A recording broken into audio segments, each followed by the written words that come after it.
గౌరవ మంత్రివర్యులు శ్రీమతి ధనసరి సీతక్క గారిని స్వాగతిస్తున్నాను. మండు టెండలను సైతం లెక్క చేయకుండా అశేషంగా తరలి వచ్చిన మా అక్క చెల్లెలకు, అన్న తమ్ముళ్లకు, పెద్దలకు, మరి మీ నియోజకవర్గ అభివృద్ధి ప్రదాత, మీ కష్ట సుఖాల్లో వెంట ఉన్నటువంటి పెద్దలు, గౌరవనీయులు, అనుభవజ్ఞులు, మాజీ మంత్రివర్యులు కడియం శ్రీహరి అన్న గారి పిలుపు మేరకు అశేషంగా తరలి వచ్చినందుకు మీ అందరికీ మరొకసారి పాదాభివందనాలు తెలియజేస్తా ఉన్నాను. మన నాయకుడు చెప్పిందే చేస్తాడు, చెయ్యగలిగేదే చెప్తాడు. మరి అదే మన సీఎం రేవంత్ రెడ్డి గారి యొక్క నైజం. ఆ నైజం మరి కష్టమున్నా, నష్టమున్నా, ఇబ్బందులున్నా మరి ఎదుర్కొని ఈ స్థాయికి వచ్చి మీ కష్ట సుఖాలలో భాగం పంచుకొని మిమ్మల్ని అభివృద్ధి పదంలో తీసుకురావాలన్నటువంటి ఏకైక లక్ష్యంతో పని చేస్తూ ఈరోజు ఈ నియోజకవర్గానికి 800 కోట్లకు పైగా మరి నిధులు ఇచ్చినటువంటి మన మహానాయకుడు మన సీఎం గారికి స్వాగతం. ఓరుగల్లు బిడ్డల తరపున సుస్వాగతం.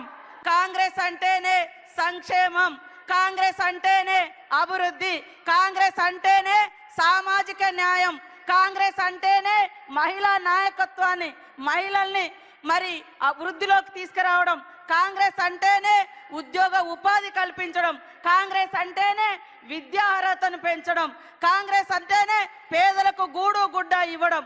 ఇవన్నింటినీ ఈరోజు పట్టుకొచ్చినటువంటి మన నాయకుడు మన సీఎం గారు రేవంత్ రెడ్డి గారని ఈ సందర్భంగా తెలియజేస్తా ఉన్నాను. నిన్నటిదాకా మనం తెలంగాణ వస్తే ఇంటింటికో ఉద్యోగం అని రంగుల ప్రపంచాన్ని చూపించినటువంటి బీఆర్ఎస్ 10 ఏళ్లలో ఎన్ని ఉద్యోగాలు వచ్చినాయంటే మొత్తం 84,000 ఉద్యోగాలు కూడా రాలే.